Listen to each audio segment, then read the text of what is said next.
안녕하십니까. 8천만 동포, 국민, 해외, 교포, 그리고 2,400만 북한 주민 얼마나 고생이 많으십니까? 여기 와서 무슨 얘기를 한다고 올 때마다 저는 여러 사람들의 고난을 많이 생각합니다. 한국에서 자유민주주의를 지키기 위해서 고생하고 아스팔트에서 지금도 데모하고 계시는 여러 자유주의자 국민들, 그리고 고독사에서 돌아가신 분. 요새 고독사가 너무 많이 늘었어요. 요새 4,000명이 넘었습니다. 젊은 사람 20대가 풍요로운 사회에서 산다고 하면서도 이렇게 외진데서 고독하게 사는 사람들이 많이 있습니다. 여러 사람이 많이 있는데 그 중에서도 나라의 민주주의를 지키기 위해서 노력하는 해외 동포, 그리고 저 솔제니친의 수용소 군도라는 소설에서 나오는 것처럼 굴락 아키펠라고라 그러죠. 그냥 말도 아닌 비인간적인 상황에서 그것이 전부인지 알고 그것이 운명인지 알고 사는 2,400만 북한 동포에 대해서는 말할 수 없는 안타까움과 슬픔을 가집니다. 지난주에 제가 여기서 한 20여 분 연설을 했는데 공교롭게 요새 너아라 TV가 굉장하더군요. 너아라 TV에서 조회수가 23만이 됐어요. 오늘 아침에 오면서 보니까. 그중에서 15,000만이 지지를 하고 430명이 반대를 했어요. 굉장한 수치입니다. 댓글이 1,000개가 넘었어요. 제가 지금까지 연설한 중에서 댓글 1,000개가 처음입니다. 그것도 200 단위로 가기 때문에 아마 조금 있으면 1,200이 올라갈 수도 있는데, 방금 오면서 보니까 어떤 사람이 여기 악담을 하나 했더라고요. 김경재, 이름은 쓰지 않았지만 정치인이 되기 전에 먼저 인간이 되어라. 비겁한 자식. 그래서 기분이 얼쩡쩡해서 그 다음에 봤더니 김대중에게 의리를 지켜야 될 게 아니냐, 이런 말이 또 그 다음에 막 마지막에 떴어요. 그 두 분이 지금도 이 연설을 들을 수 있다고 생각하면서 제가 몇 말씀 올리겠습니다. 저는 김대중이라는 정치인과 지도자를 한 번도 배신해 본 적이 없습니다. 오히려 그 양반한테 팽을 당하고 그 양반에게 서름을 당했을지언정 지난 40년 동안에 한 번도 그를 배신해 본 적이 없습니다. 그런데 제가 맨 처음 2012년 박근혜 후보를 지원하기 위해서 하나가부원과 항공학원 셋이 여기 올 때 많은 사람들이 배신을 했다고 야단 법석을 했어요. 그런데 법석한 건 말고 일종의 우쪽에 있는 사람들, 저거 김대중이 또 얼마니 사고라들인데 왜 여기로 오느냐고 난리 법석하는데 요새 그것은 다행히 없어졌어요. 그런데 이쪽으로 너무 가서 그런지 옛날 김대중 캠프에 있었던 사람들이 야, 니 거기서 너무하지 않냐? 자꾸 이러는 거예요. 근데 저는 60년 전이나 지금이나 똑같습니다. 참, 지난주에 제가 무슨 얘기를 하면서 50년 전 얘기를 했는데 따지고 보니까 60년 전이었어요. 어느 댓글 해주신 분이 그거 보니까 60년인데 10년을 까먹으셨네요 하고 해줘서 고맙습니다. 저는 자유주의자입니다. 중도 우파입니다. 그런데 제가 여기 서 있었는데 옛날 민주당에 있다가 이렇게 서 있다가 민주당이 자꾸 좌쪽으로 가버려. 그러니까 제가 상대적으로 점점 우측이 되는 겁니다. 노무현 대통령 되고 난 다음부터 민주당은 결정적으로 바꿔졌습니다. 그래서 노무현 당선자가 새로운 당을 만들 때 우리는 가지 않았습니다. 꼬마 민주당을 했습니다. 조순영, 당시 추미애, 저 이렇게 해서 남아 있었는데 나중에 또 추미애 의원이 저쪽으로 볼락 가버리더라고요. 그래서 그 민주주의의 기본 중도 민주주의를 지키려고 하는 중도 우파의 민주당의 색채가 옅어져 버렸습니다. 그래서 이 나라 지금 좌파를 담당하고 있는 사람들이 민주당이라는 간판을 가지고 자기들 마음대로 해요. 원래 민주당이라는 건 중도 우파 정당입니다. 송진우, 김성수, 장덕수, 윤영남 이런 양반들이 전부 우파예요. 그런데 어느 사이에 좌파가 돼버렸어요. 김대중 선생에 대해서는 제가 40년 이상을 모셨습니다. 약간만 설명을 드리자면 1971년에 그 양반이 처음으로 대통령 출마하실 때 제가 공보비서였습니다. 당시에 비서실장이 김성현 의원이었어요. 그로부터 제가 아주 그냥 골치 아프게 당하고 보안사에서 거꾸로 매달리고 얻어 터지고 그래서 간신히 미국을 갔더니 이 양반이 또 미국으로 따라왔어요. 그래서 할 수 없이 그 양반을 제가 모실 수밖에 없었어요. 미국에서. 왜냐하면 제가 유일한 비서였으니까. 그러다가 돈이 없으니까 나 돈 좀 구하러 가겠다 하고 일본을 가셨다가 납치당해 버렸어요. 그 9년 동안 저는 공부하면서 그 양반이 만들어 놓은 한민통이라는 단체의 대변인, 부의장 이런 걸 하고 있다가 그 양반이 돌아오셨어요. 돌아오셔서 따져보니까 777일을 미국에 계시다가 6일인가 그 8대 선거 때 신민당 돌풍이 일어났을 때 직전에 돌아가셨어요. 저는 그때 못 왔습니다. 왜? 여권이 없었어요. 망명갑니다.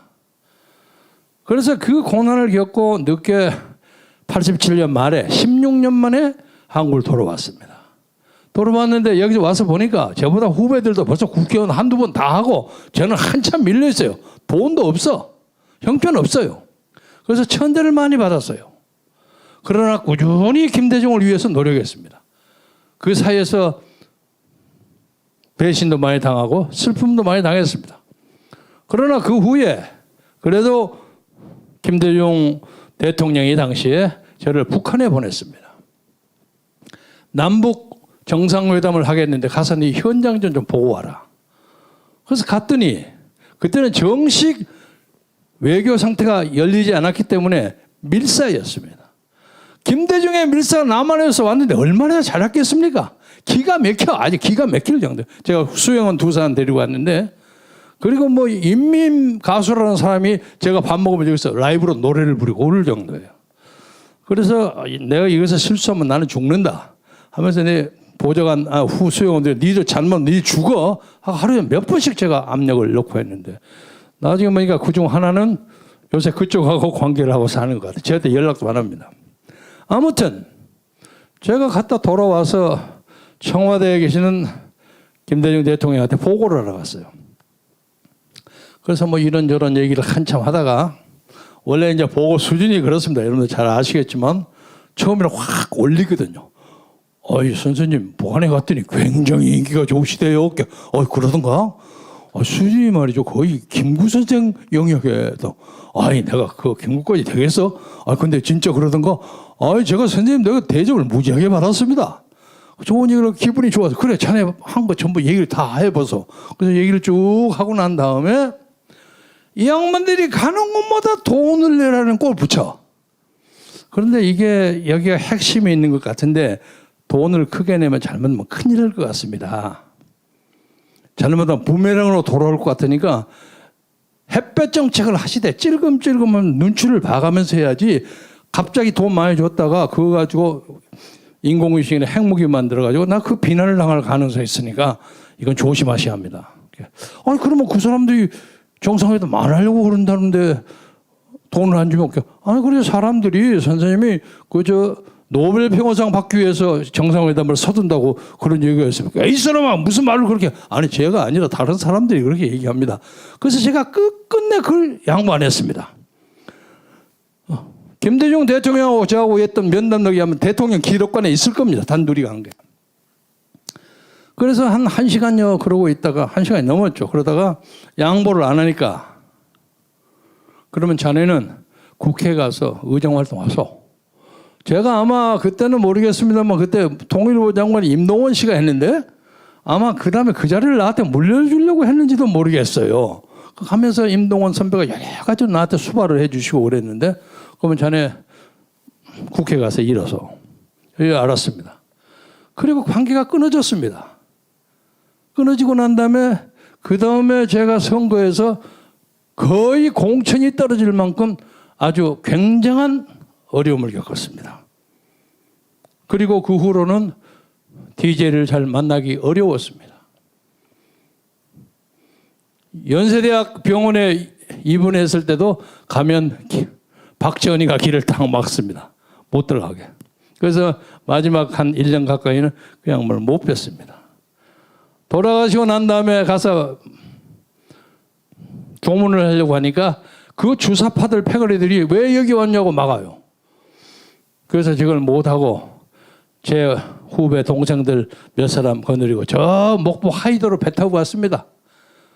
거기서 제가 김대중 선생을 보내드렸습니다. 저는 한 번도 김대중을 배신해 본 것이 없다고 제 양심과 제가 믿는 하나님과 제 조상을 걸어서 맹세합니다. 여러분이 이거저거 알지도 못하고 그냥 배신자 그러지 마세요. 그렇게 얘기하는 당신은 뭐 하는 사람입니까? 떳떳하게 나한테 얘기하세요. 내가 어디 갔었는지 설명할 테니까. 이건 이만큼 하겠습니다. 옛날 어느 목사님이 대통령을 쫓아내는데 4가지 죄를 저지르면 쫓아내야 한다. 첫째는 전쟁 패망죄. 전쟁을 벌려고 저버려가 나라가 지겠는 그 사람 쫓아내야 한다는 거예요. 두 번째는 영토 상실죄. 대한민국의 국토를 뭐 울릉도를 뺏겼거나 독도를 뺏겼거나 이건 탄핵의 사유가 된다는 거예요. 그 다음에 체제 변혁죄. 자유민주주의 국가를 공산주의로 만들려고 한다거나 사회주의 체제로 개헌을 한다거나 이건 잡아 죽여야 한다는 거예요. 네 번째, 국록토색죄. 국가의 재산을 토색질해갖고 서울서를 빼돌리는 거. 이런 짓거리면 잘라야 한다는 거예요. 이것을 북한에서 종교활동하시다가 내려오신 김인서 목사라는 분이 주장하신 겁니다. 이 김인서 목사님이 부산에서 하시면서 유명한 부흥사고 설교신데 그분의 아들이 한국일보 편집국장을 했던 김창렬 씨입니다. 유명한 분이에요. 그런데 제가 우연히 이 양반이 얘기하는 이 토색죄, 토색이라는 게 무엇인가를 찾다가 아주 유명한 글을 하나 봤어요. 오늘 제가 그 글을 소개하려고 합니다. 신성대라는 분인데 글로벌 리더십 아카데미의 공동대표예요. 그런데 너무너무 글을 잘 썼어요. 저도 명세 글쟁이라고 자처하는 사람인데 요새 환란기를 통해서 명문들이 많이 나오죠. 조선일보의 무슨 부장관의 김용덕 부장의 이름으로 많이 돌아다니죠. 근데 너무 글을 잘 썼는데 본인은 그 자기 글이 아니라 그럽니다. 그런데 이건 그렇게 글을 잘 쓸 수가 없어. 또 세상이 좋아지면 그건 내 글이요 하고 나올 수도 있습니다만 그에 못지않는 글인데 한민족의 찌질함은 어디서 나오는가 하는 글입니다. 제가 그 몇 개 인용해 보겠습니다. 저하고 너무 뜻이 같아서 5,000년 역사 내내 단 한 번도 남의 나라를 침략해 본 적이 없음을 자랑으로 여기는 백의의 평화민족인 한민족. 그러다 보니 한 번도 다른 민족을 잡아다 노예로 부려보지를 못하고 갖은 갈취를 통해 제동포를 노비로 만들어서 세세손손 부려먹었다. 임진왜란 때 사명대사가 외국에 잡혀간 수천 명의 백성들을 되돌려 받아왔지만 그중 신분이 천한 자들은 다시 노비로 팔아먹었다. 그리고 조정은 의병들에게 했던 면천시킨다는 약속도 지키지 않았다. 얼마 후에 이거 아주 심각한 얘기입니다. 얼마 후에 병자호란이 나자 의병은커녕 수만 명의 조선 노비나 천민들이 제발로 청군으로 지원을 했다. 놀랄만한 일이죠. 이 역사에 나옵니다. 해서 조선의 항복을 받고 돌아갈 때는 청군의 수가 배로 늘었어요. 기가 막혀요. 그리고 나중에 그들이 짝으로 조선의 공료를 지출하게 막 해서 조선 처녀들이 청나라를 많이 끌려가고 대부분 그 갔던 사람들이 부인이 됐습니다. 그렇게 외국이나 천국으로 넘어간 조선인들이 자기의 운명을 한탄했을까? 아니면 천한 신분에서 벗어난 걸 행운으로 여겼을까? 그들에게 물어보지도 않고 역사에는 노비를 뺏긴 양반 지주들의 한탄과 개탄만 있습니다. 역사는 항상 승리자의 기록이기 때문에. 세상에서 가장 황당한 국호를 꼽는다면 단연코 대한제국이다. 물론 그나마도 성공으로 끝나버렸으니 제대로 국호 취급도 받지 못했다. 그저 장사가 잘 안 돼서 문을 닫을 처지에 점포가 마지막으로 혹시나 하고 간판을 한번 바꿔본 것에 불과하다. 아마도 대일본 제국을 흉내내어 지었던 모양인데 그리고 곧바로 미국에 병합을 당해서 식민지가 되고 말았다. 그러니까 제국주를 해본 적도 없는 제국주를 당한 제국, 봉송아 학당에나 나올 법한 개그라가 아니할 수 없다.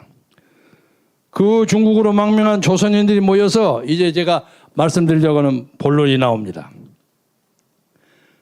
독립운동단체를 만들었는데 차마 제국이라는 말을 쓰기가 민망하고 또 당시에 깨어있는 사람들이 있었기 때문에 대한제국이라고 하지 않고 대한민국이라고 했습니다. 이번에는 중화민국을 흉내내어서 민국을 붙인 것이 대한민국 임시정부이다. 글자 그대로 임시정부였지 일본군의 총질 한번 제대로 하지 못하고 하기는 한 것은 좀 있습니다만 독립자군 뜯어내서 연명해서 러시아에 가서 볼셰비키에 가서 레닌한테 돈 받아가고 돈 갈라먹다가 찢어지고 사람 죽이고 난리 법석을 했습니다. 그러다가 세월을 보냈다. 그렇게 36년을 일본 제국의 식민지 지배를 당하다가 외세에 의해서 해방이 되었으니 그도 잠깐 또 티격태격하다가 남북으로 갈라지고 북한의 남침으로 전쟁을 치르고 겨우 미국과 유엔군 참전으로 이 나라를 이만큼의 상태로 유지했다. 자, 다음은 핵심입니다. 몽고 제국은 징기스칸이 세우고 발해는 대조영이 세우고 고려는 왕건이 세우고 조선조는 이성계가 세웠다. 삼성은 이병철이, 현대는 정주영이, 빌 게이츠가 마이크로소프트, 중국의 마윈이 알리바바를 만들었다. 그러면 대한민국을 누가 세웠냐? 대한민국은 이승만이 세운 나라다. 상해 임시정부 초대 대통령도 이승만이요. 대한민국 초대 대통령도 이승만이요. 그럼에도 많은 한국인들은 이승만을 건국의 아버지로 세우기를 주저하고 있어. 딴소리를 뻥뻥해. 독재의 부정성으로 국민들에게 쫓겨난 때문이라고 하지만은 기실 다음 위정자들이 고의적으로 그의 애국심과 업적을 폄훼했기 때문이다. 한민족 특유의 좀스러움 때문이 아닌가. 이 참 기가 막힌 글입니다. 이 신상대 씨가 쓴 글을 보고 한때 이승만 대통령 경무대 떠날 때, 요새 청와대 떠날 때 제가 군중 속에서 섞여서 이승만을 보면서 아니 왜 사람들이 저 사람을 저를 가면서 저렇게 눈물로 보내나 하는 그 의문을 제가 몇 주 전에 말씀드렸습니다. 이승만 박사는 설사 독재라고 평가할 수 있는 정치적인 권위주의적 정치를 했지만은 그러나 많은 한국 사람의 가슴 속에 이승만은 크게 한 자리를 차지하고 있었습니다. 외국에서 외롭게 사실 때 그 양반 모셔오라고 자꾸 이 사람 저 사람 얘기했는데 좀 싫은 소리 하나 해야 되겠어요. 박정희 장군도 그 양반 초청을 주저주저 했습니다. 혹시 방해가 될까 봐서. 저는 그때 박정희 장군이 그건 이거다 하고 이승만을 탁 모셔와서 국부로 모셨더라면 박정희 장군의 정치가 더 빛나지 않았을까 하는 생각을 합니다. 제가 이 말씀을 구구이 말씀드리는 것은 이제 제발 대한민국의 정통성에 대해서 딴소리 좀 걸지 마세요. 지금 우리나라는 대한민국을 건설하고 한 70년 됐는데 보통 역사를 보면 꼭 한 70년 정도가 되면 문제가 꼭 벌어져요. 예를 들면 1910년에 볼셰비키 혁명을 레닌이 벌였는데 한참 하다 보니까 안 돼. 경제도 빵꾸나고 뭐 뉴 이코노믹 팔리시라고 신경제정책 세워도 안 돼. 다 안 돼. 그러다가 1980년, 한 70년 후에 안 돼서 망한 거예요. 그때 고르바초프가 지도자였는데 고르바초프는 세계를 보는 눈이 있었어요. 그러니까 어떤 나라를 세우는 것도 위대하지만 어떤 나라를 마무리하는 것도 중요한 사람입니다. 그 양반이 페레스트로이카, 글라드노스트 마무리해도 구소련, CCCP를 살릴 수가 없었던 거예요. 그래서 그걸 해체했어요. 지금 형식적으로 러시아 공화국 민주주의 국가입니다. 의회도 있고 좀 약간 권위주의적인 푸틴의 정치가 있지만 의회주의가 있는 민주주의 국가예요. 그런데 우리도 헌정을 세워서 한 70년 돼가지고 상당히 잘 살았어요. 오히려 이 신성대 씨의 글에 의하면 북한이 딱 잘라져 있었기 때문에 이 남한은 대륙적으로 가지 않고 하나의 섬이 돼서 경제적인 발전을 쉽게 할 수 있었다. 또 재미있는 해석이에요. 그런데 이제 우리는 솔직하게 말해서 북한을 흡수 통일을 할 수 있으나 북한이 대한민국을 뭐하고 통치 못합니다. 이게 안 됩니다. 대한민국이 얼마나 큰 나라인데 김정은이 이걸 허구습니까? 그래서 이 나라 주사파들 쓸데없는 망상과 환상을 벗어나세요. 나라를 살리는 거 역사가 그것이 아닙니다. 그래서 이번 돌아오는 3월 9일의 대통령 선거 그리고 지방단체장 선거 이것은 우리의 역사에 사회주의적 망상, 공산주의적 망상을 때려부시고 확실히 자유민주주의를 세우는 역사적 새로운 계기를 만드는 역사 결단의 순간이 되는 거예요. 이게 그냥 선거가 아니에요. 그냥 선거가 아니에요. 그래서 지금 4월 7일 서울, 부산 보궐선거 때문에 그동안 수없이 쌓았던 많은 사람들의 노력이 일정한 성과를 이루었습니다. 우리는 그 성과에 물론 겸손해야 하지만은 이 성과에는 수많은 사람들의 노력이 들어있습니다. 비가 오나 눈이 오나 바람이 부나 광화문에서 몇 년 동안을 외치면서 노래 부르고 통에 잡아가고 기도했던 많은 사람들 전국에서 그냥 새벽에 쫓아와서 돈 들여서 올라가서 난리치고 이리저리 밀리고 차도 잘 못 세워서 난리치고 한두 시간 또 내려가느라 바쁜 그 많은 사람들의 노력이 쌓여서 4월 7일 날 그만한 성공을 거둔 겁니다. 우리 민족은 그만한 민족적 저력이 있습니다. 이 저력을 가지고 3월 9일 날 누가 되든 저 주사파 정당의 후보를 이길 수 있는 사람 하나만 뽑으면 우리는 무조건 이깁니다. 근데 제발 싸움하지 맙시다. 싸움하지 말고 누가 이기든지 해놓고 그 다음에 또 싸움하자고요. 그래서 우리가 정말로 하늘을 우러러 부끄럽지 않는 그런 자세로 좋은 사람을 뽑아주기를 바랍니다. 그리고 대통령 생각을 많이 가졌던 사람들에게 제가 한때 저도 가져봤던 사람으로서 권고하고 싶습니다. 대충 보면 대통령에 의해서는 한참 멀어 보이는 사람도 있지 않습니까? 좀 빠져주세요. 빠져주세요. 그 옛날 국무총리 했던 정아무개 의원, 정의원 총장, 대학 교수 했던 사람, 그리고 무슨 국회에서 무슨 선거법 고치는데 협상해가지고 당 하나 만들어가지고 비례대표 2분 됐다가 안 돼서 12분으로 밀려서 소나무개 사람, 그리고 지금도 탄핵하면 여전히 박근혜를 탄핵하겠다고 목소리 높이는 유아무개 전 의원, 그리고 대한민국 정치를 내 손에 쪼무락쪼무락 다 한다고 생각하는 김아무개 전 비상대책위원장, 이런 사람 좀 빠져줬으면 좋겠어요. 진심으로 얘기해. 받고 다른 사람이 하도록 좀 놔두세요. 그러면 저는 올라가는 새로운 세로 20대 이런 사람들의 각성해서 내년 3월 9일 날 반드시 우리 역사에 새로운 기운을 만들어낼 수 있다고 봅니다. 그래서 지금 대충 우리 눈에 보이는 사람이 유은 전 총장이 있고, 지금 서울시장으로 열심히 뛰는 사람이 있고, 그리고 최아무개 감사원장도 있고, 몇 사람 있죠. 이런 사람이 또 갑자기 누가 하나 꽉 튀어나올지는 모르는데, 최아무개 감사원장 사람은 일군의 작전 세력이 있는 것 같아. 내 댓글에도 그 최재형이 올려라는 게 자꾸 올라가. 그래서 좋아요. 근데 왜 올려야 하는 걸 정확하게 설명을 해야지. 무조건 올리면 안 되죠.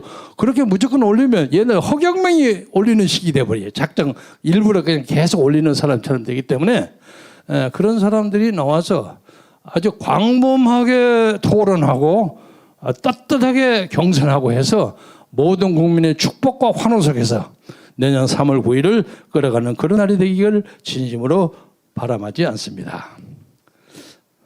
말씀을 마감하면서 우리나라 사람들이 저를 포함해서 자책하는 뜻에서 얘기합니다. 부끄러움을 너무 몰라요. 저는 이만한 상황에서 벌어진 여러 가지 사태에서 핵심 사람이 만약에 뭐 일본을 내가 칭찬하는 건 아닙니다만 일본 사람들은 뭐 아마 하라끼리 할 사람이 상당히 많을 거야. 부끄러움을. 그런데 엉뚱하게 왜 이기수죠? 이재수인가? 이재수 기무사는 왜 죽어? 아무리 부끄럽더라도 정의감을 가지고 끝까지 싸움해야지. 그 본을 이기면서 자기 생명을 그렇게 없애버리면 되냐 말이야. 그런데 진짜로 목숨 걸고 사죄해야 할 사람들은 아무렇지 않게 돌아다녀. 야, 우리나라 희한한 나라야. 부끄러움이 없어. 저는 얼마 전에 윤한음에 요새 국회의원 됐다는 여성의 무슨 뭐 위안부 뭐 건 가지고 그냥 뭐 이런다 저렇다 사기를 쳤다 등등이 하도 많아서 하도 내가 실망해서 조금씩 내는 뭐 유니세프니 뭔지 싹 끊어버렸어요. 전부 끊어버렸어요. 한 6개월 끊다가 그래도 여기에 진짜가 있지 않을까 해서 요새는 또 슬슬 붙입니다. 어린이를 살리는 일. 뭐 여러분 그런 돈 조금씩 10,000원, 20,000원 내는 게 좋습니다. 개인의 정신건강에도 좋고. 그래서 그 많은 사람들이 모아서 대한민국의 민주주의를 아주 소중하게 만듭시다.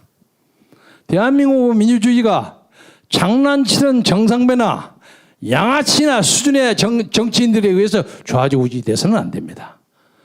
저는 최근에 전라남북도 호남 지역에 문재인의 세력이 좀 가라앉고 제3의 대안이 좀 떴다는 것을 굉장히 긍정적으로 봅니다. 그래서 나도 그 고향이 거기입니다만 너무 우리 전라도 사람들이 감정적인 어태치먼트를 가지고 사람을 선택해. 어떻게 해서 문재인을 96%를 지지합니까? 이 말이 안 돼. 그런데 요새는 한 50% 지지할 만하죠. 왜냐하면 현실적으로 지금 문재인 정권이 호남 정권이니까 할 수가 있어요. 그러나 그런 그 평정심을 가지고 정치를 봐야지. 그래서 이 새로운 역사를 건설하는데 전라도 좋은 긍정적인 역할을 해주기를 바란다는 뜻에서 여야 지도부가 다 5.18에 가서 절하고 그러는 거 아니겠습니까? 그래서 5.18을 더 빛나게 만들기 위해서라도 호남 사람들의 분발을 촉구하면서 저도 개인적으로 뭐 부족하고 뭐 그런 것도 없진 않겠지만 정치인이 되기 전에 인간이 되라는 아까 어떤 사람의 고언을 진심으로 받아들이겠습니다. 그래서 마지막으로 말씀을 마감하고 싶은 것은 미국 독립운동 시절에 벤저민 프랑클린이라는 사람이 제가 다니던 펜 대학의 창설자인데 그 양반이 독립전쟁을 영국하고 막 싸움을 할 때 영국이 17만 명이나 와요. 천하의 대영 제국이. 그리고 여기 농군들과 일하는 촌놈들 이거 부칭이가 안 되겠거든. 나이가 그때 그 양반이 70살이에요. 요새로 말하면 80이 넘은 사람인데. 불란서에 가요. 불란서에 가서 가진 소리를 다 해갖고 불란서군 17,000명인가 13,000명 끌고 함대를 끌고 와서 불란서하고 같이 연합해서 영국을 쫓아내요. 근데 그 양반은 대통령도 다 만들어내고 독립선언서 만드는 제퍼슨의 글도 열심히 도와서 뭐 일설이면 반 이상을 벤저민 프랭클린이 썼다고 할 정도로 많은 사람을 지원하면서도 대통령 하는 것을 포기했어요. 그래서 진정한 미국의 건국의 아버지로 추앙받습니다. 그래서 여기서 많은 사람들이 좀 그런 사람이 많이 있으면 좋겠어요. 그냥 개나 고동이나 전부 대통령 나온다고 하니까 창피해. 그래서 제가 엊그제 어디서도 그 얘기 했습니다만 대통령 나오겠다는 사람 하루에 5분씩 거울을 좀 보시라고요. 내가 대한민국 5천만을 끌어갈 자신이 있는가? 내가 그만큼 정치적 철학이 있는가? 그만큼 도덕적으로 순수하는가? 나는 도자기 장사를 안 하는 사람인가? 나는 위장 전입을 안 하는 사람인가? 자식을 어디에 보내기 위해서 가짜 문서를 만들고 왔다 갔다 한 사람은 아닌가? 나는 라임 사태니 뭐런데 가담한 사람이 아닌가? 이런 것을 생각해 봐가지고 조용하게 빠져주는 그런 아름다운 정치적 풍토가 만들어지기를 진심으로 바라면서 오랜 시간 동안 경청해 주셔서 대단히 감사합니다. 감사합니다.